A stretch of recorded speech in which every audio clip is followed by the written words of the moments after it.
आवाज जनता की। इस महान सदन में मैं लोकसभा स्पीकर के सामने जो अविश्वास प्रस्ताव आया है, इस पर मेरे विचार व्यक्त करने के लिए खड़ा हुआ हूं। मान्यवर, एक प्रकार से ये जो घटना है वो कोई सामान्य घटना नहीं है। करीब करीब 4 दशक के बाद एक बार फिर से लोकसभा अध्यक्ष के सामने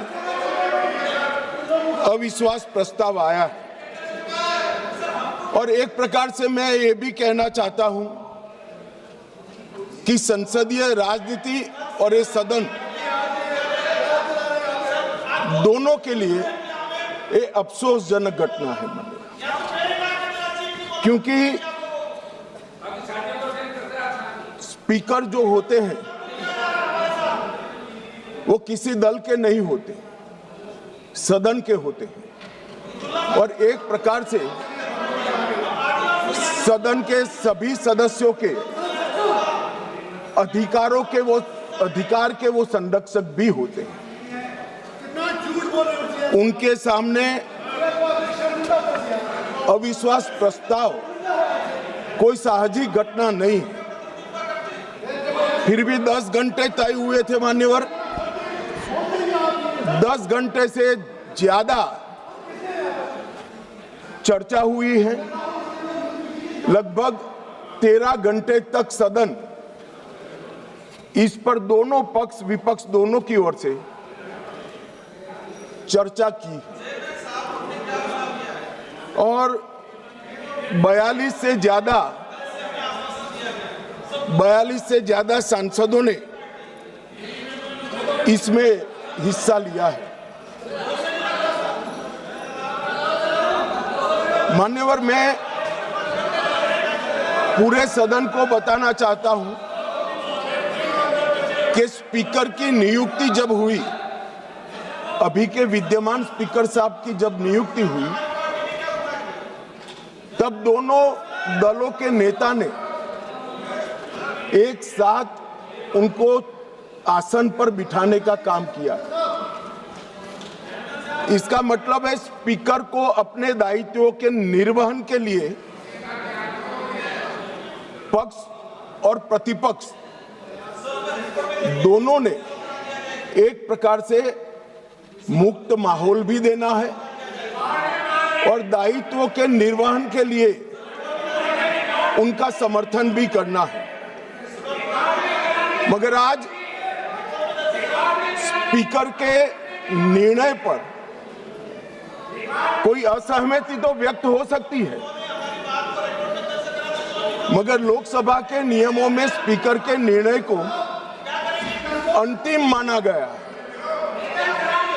मान्यवर, इससे विपरीत विपक्ष ने स्पीकर की निष्ठा पर सवालिया निशान खड़ा किया और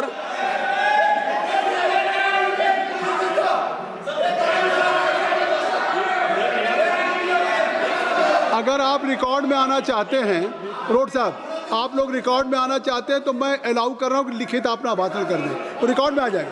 लिखित, आप लिखित भाषण दे दें, रिकॉर्ड में आ जाएगा। अभी जब तक गृह मंत्री जी बोल रहे हैं आप लिखित दे देंगे। गृह मंत्री जी अब हो गई, आपको ले करने के लिए परमिशन दे दिया इंजीनियर साहब, ले कर दीजिए। ठीक है, बैठिए। राजकुमार, हो गया भैया, सुन लिया, देख लिया सबने। मान्यवर, ये लोकसभा भारत के लोकतंत्र की सबसे बड़ी पंचायत है और न केवल भारत, दुनिया भर में हमारी लोकतंत्र की एक साख बनी है, प्रतिष्ठा बनी है और पूरी दुनिया ये लोकतंत्र की प्रतिष्ठा को स्वीकार करती है। जब इस पंचायत के मुखिया पर, इसके अभिभावक पर, उसकी निष्ठा पर सवालिया निशान लगता है तो केवल देश में नहीं, पूरी दुनिया में हमारी लोकतांत्रिक प्रक्रिया पर सवाल खड़े होते हैं। इसलिए आमतौर पर कभी स्पीकर के सामने अविश्वास प्रस्ताव नहीं आता है। चैम्बर में जाकर उनसे बात हो सकती है। स्पीकर दोनों दल को सदस्यों की संयुक्त बैठक भी बुलाते हैं, उसमें मध्यस्थता भी करते हैं और सारे इश्यू रिजॉल्व होते हैं। मगर यहां अजीब दृश्य खड़ा हुआ है। चैम्बर में जाते हैं तो स्पीकर साहब की सुरक्षा को चिंता और न हो इस प्रकार का माहौल खड़ा कर दिया जाता है। इससे शर्मनाक कोई चीज नहीं हो सकती। अब किस प्रकार की व्यवस्था चाहते हैं? स्पीकर का पद पार्टी से ऊपर उठाकर संविधान ने स्पीकर के पद को एक प्रकार से मध्यस्थी की भूमिका में रखा है। आपने मध्यस्थता करने वालों पर ही शंका के सवाल उठा दिए। मैं बाद में आता हूं कि क्यों उठाए, परंतु मान्यवर 75 साल से हमारे ये दोनों सदनों ने हमारे लोकतंत्र की नींव को पाताल से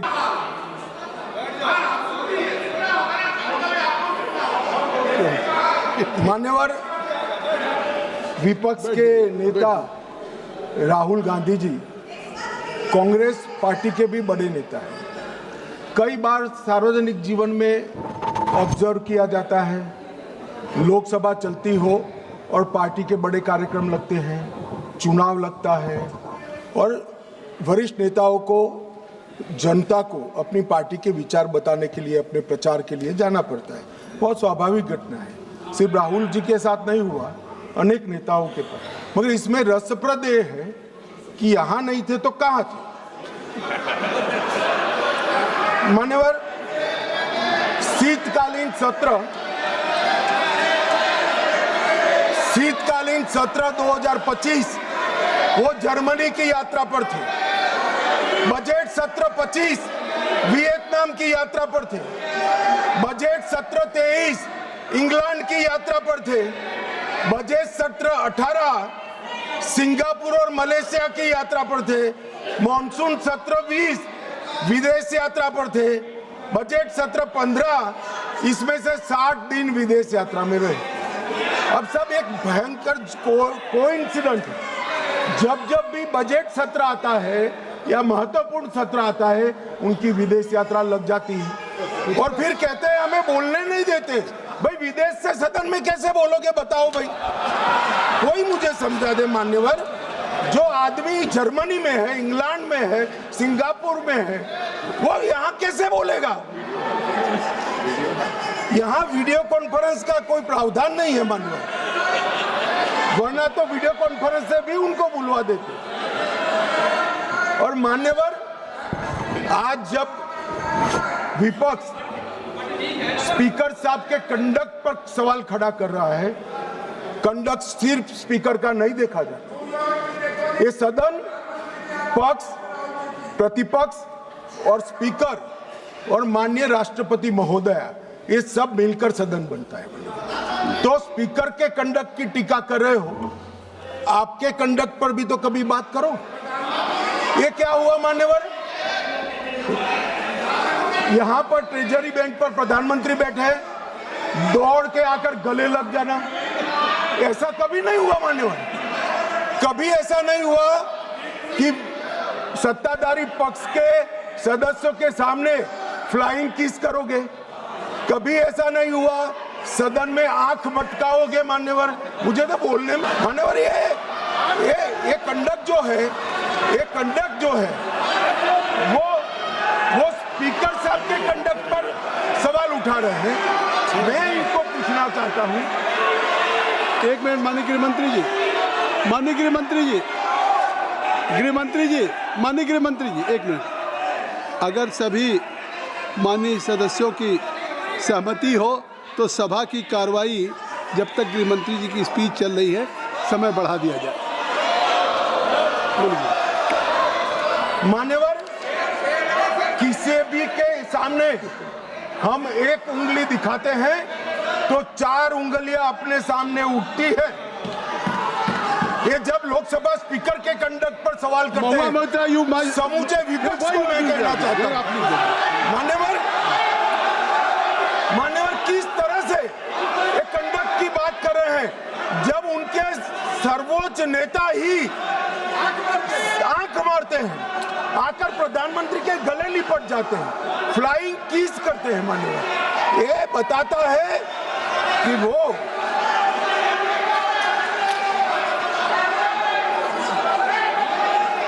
provoking.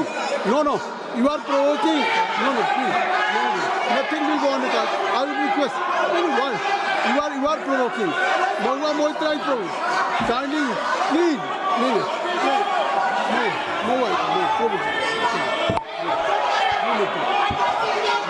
मान्यवर मेरा कोई शब्द संसद प्रणालिका के अनुकूल नहीं है, तो इसको आप हटा सकते हैं।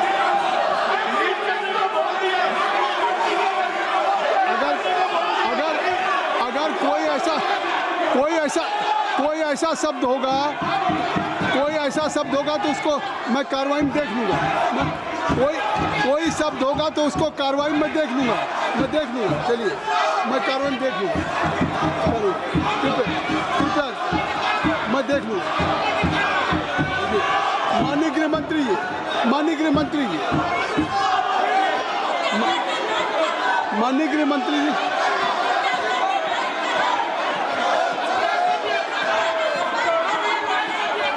मंत्री जी को बुलाइए। सर कोई शब्द मेरा असंसदीय हो तो कृपया इसको डिलीट कर दीजिए। मैं माननीय गृह मंत्री जी के आप सुन लें, माननीय गृह मंत्री जी के जो वक्तव्य हैं उसको मैं कार्रवाई में देख लूंगा। अगर कोई शब्द असंसदीय होगा तो मैं उसको कार्रवाई का हिस्सा नहीं बनने दूंगा। माननीय गृह मंत्री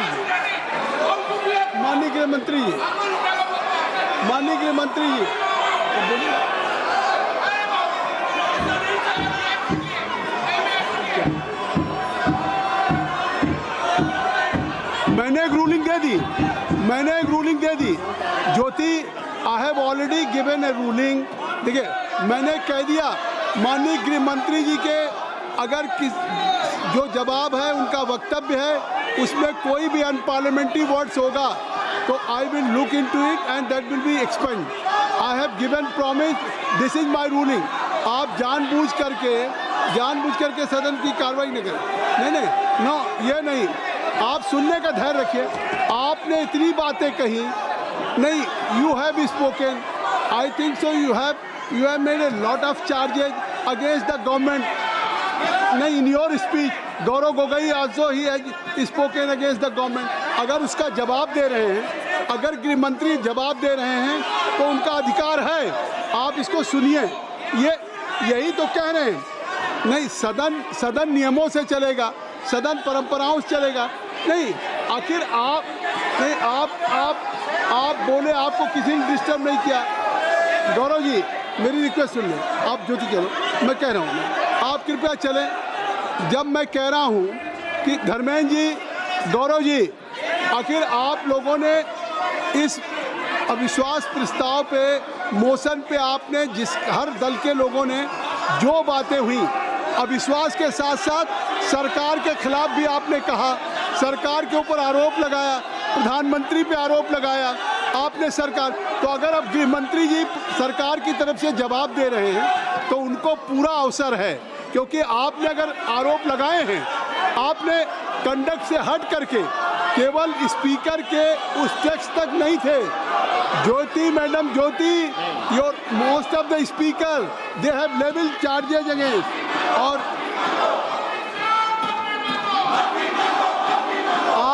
आप ये नहीं सुनना चाहते हैं, इसका मतलब है कि सच्चाई नहीं सुनना चाहते। आप सच्चाई नहीं सुनना चाहते। अगर गृह मंत्री जी जो कह रहे हैं फैक्चुअल कह रहे हैं, अगर उनकी अटेंडेंस की बात हो या और सारी बातें, कितना पार्टिसिपेट किया है, हर आदमी को अधिकार है। अगर मेंबर ऑफ पार्लियामेंट एलओपी हो चाहे रूलिंग पार्टी का कोई हो, ये देश की जनता को अगर अधिकार है पूरा जानने का कि इन्होंने कितना डिबेट में भाग लिया। तो इसलिए आप गृह मंत्री का जवाब सुनिए, आपने चार्जेस लगाए नहीं, आप ये क्या बात, ये कौन सी बात, किस बात पे, किस बात पे? कोई सवाल नहीं। माननीय गृह मंत्री जी, माननीय गृह मंत्री जी,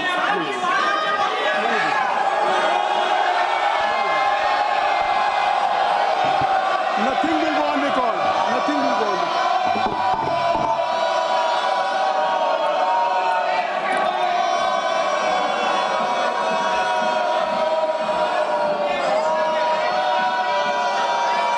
मान्यवर,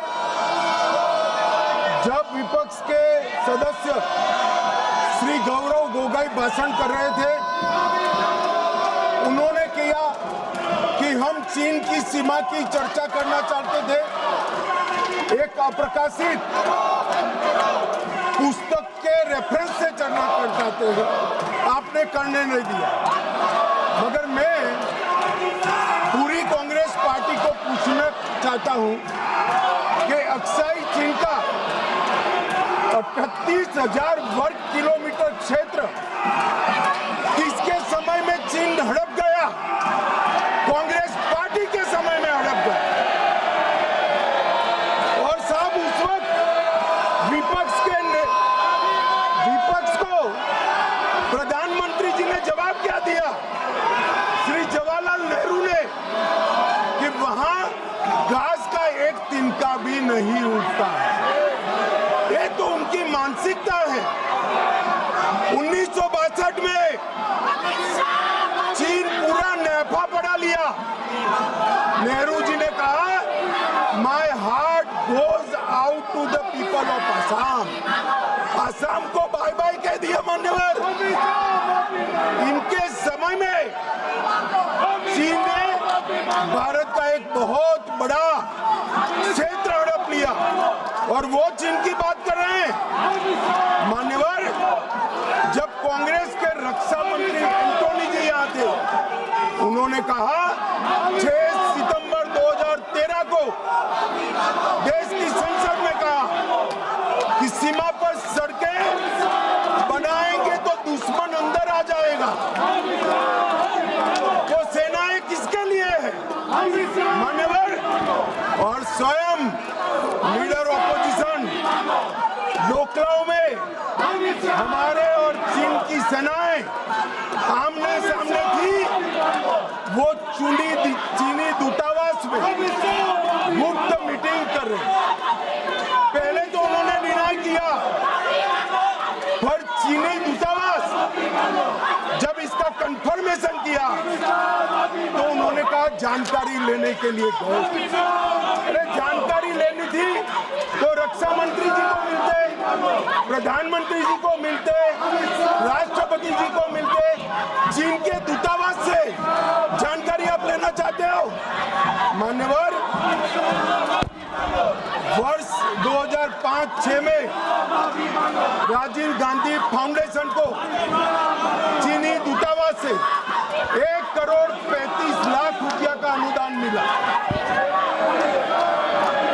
ये राजीव गांधी फाउंडेशन चीनी दूतावास से दान लेता है, और इसी के तहत इनका FCRA का लाइसेंस 2022 में रद्द होगा। अब मुझे बताएं कांग्रेस के लोग कि ये पैसों से क्या रिसर्च किया गया? मान्यवर, कांग्रेस की वरिष्ठ नेत्री और श्री राहुल गांधी की उपस्थिति में 7 अगस्त 2008 को चीनी कम्युनिस्ट पार्टी के साथ कांग्रेस पार्टी ने MOU करा। अब वो घोषित करे MOU क्या था। और मान्यवर, आज चीन UNSC में अगर सदस्य है तो जवाहरलाल नेहरू की सो कॉल्ड उदारता के कारण है। सदस्यता पर अधिकार सबसे बड़े डेमोक्रेटिक देश के नाते भारत का था, उन्होंने चीन को जगह कर दी। और ये selected works of Jawaharlal Nehru volume 29 post number 303 में लिखा हुआ है। मान्यवर, मैं आज यहाँ कहने आया हूं। इन्होंने कहा कि अमेरिका के डील में भारत के किसानों का नुकसान हुआ। मैं स्पष्टता करना चाहता हूं, भारत के किसानों का कोई नुकसान एक भी डील के अंदर नहीं हुआ। ये सर्वदा झूठ फैलाया जाता है। भारत के किसानों का नुकसान तो WTO में 2013 में आपने किया था। अंतरिम पीस क्लॉज को स्वीकार कर लिया, जिसको हमारी आज की वित्त मंत्री जब व्यापार मंत्री थी तब इसको वो असहमति व्यक्त कर आई, इसलिए आज हमारे किसान बचे हुए। अभी मान्यवर यहाँ पर AI सभी 80 देशों के AI के एक्सपर्ट और बड़ी बड़ी कंपनियां आई, 20 से ज्यादा देशों के राष्ट्राध्यक्ष आई और कांग्रेस अपनी परंपरा के तहत कपड़े उतारकर वहां पर प्रदर्शन कर रही है और कहते हैं कि प्रदर्शन का अधिकार है। दिल्ली में प्रदर्शन के लिए जंतर मंतर का स्थान तय किया गया है और ये जंतर मंतर का स्थान प्रदर्शन करने का स्थान है। अब जहां 22 राज्यों के अध्यक्ष बैठे, राष्ट्राध्यक्ष बैठे, वहां जाकर भारत की शान बिगाड़ने का काम। मान्यवर, भाजपा का विरोध करते ये भारत का विरोध करने लगे और ये जो प्रस्ताव है लोकसभा के स्पीकर के सामने, वो भी इसलिए लाए हैं कि कहीं से भी चुनाव में इनको सफलता नहीं मिली। चुनाव आयोग पर सब शंका उठाना, सुप्रीम कोर्ट पर शंका उठाना, न्यायपालिका पर शंका उठाना, एजेंसियों पर शंका उठाना और स्पीकर की चेयर पर भी शंका करना, एक टोटल नकारात्मक मोड़ में कांग्रेस आ गई है मन में और इसलिए ये सदन बहुमत के साथ एक बढ़ता दिखाई पड़ता है कि इस प्रस्ताव को बहुमत के साथ खारिज कर दिया जाए।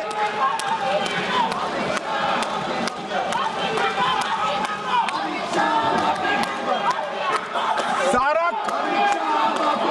खारिज कर दिया जाए और स्पीकर के पद की गरिमा को पुनः प्रस्तावित कर बिरला जी के नेतृत्व में ही ये सदन 24 तक इस लोकसभा के अंत तक चले, ऐसी मेरी सभी सदस्यों से विनम्र प्रार्थना है। धन्यवाद। श्री मोहम्मद जावेद साहब।